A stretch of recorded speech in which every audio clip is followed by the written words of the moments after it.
Secunderabad, Hyderabad, Kachiguda railway స్టేషన్ల నుంచి ఒత్తిడి తగ్గించేందుకు ప్రత్యామ్నాయంగా తీర్చిదిద్దిన చర్లపల్లి రైల్వే టెర్మినల్ను దక్షిణ మధ్య రైల్వే గట్టిగా పిండుతోంది అని చెప్పవచ్చు. ఏ ప్రత్యేక రైలు ఏర్పాటు చేయాలన్నా చర్లపల్లి నుంచే ప్రారంభిస్తున్నారు. ఇక రాష్ట్ర ప్రభుత్వంతో మాట్లాడే సికింద్రాబాద్ నుంచి, కాచిగూడ నుంచి, నాంపల్లి నుండి నగరంలోని ఇతర ప్రాంతాల నుంచి చర్లపల్లికి ప్రత్యేకంగా బస్సుల సంఖ్యను పెంచేందుకు మాత్రం ఏమాత్రం ప్రయత్నం చేయటం లేదు.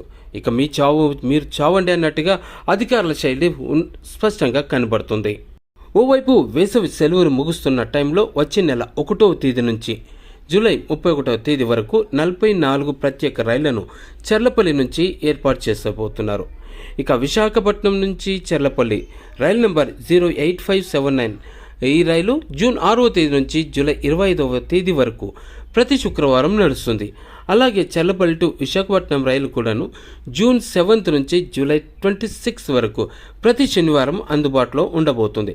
కానీ వీటిని సికింద్రాబాద్ నుంచి కానీ లింగంపల్లి లేదా నాంపల్లి నుంచి నడిపితే బాగుంటుందని ప్రయాణికులు కోరుతున్నారు. కానీ అధికారులు మాత్రం వీటిని ఏమాత్రం పట్టించుకోవట్లేదు.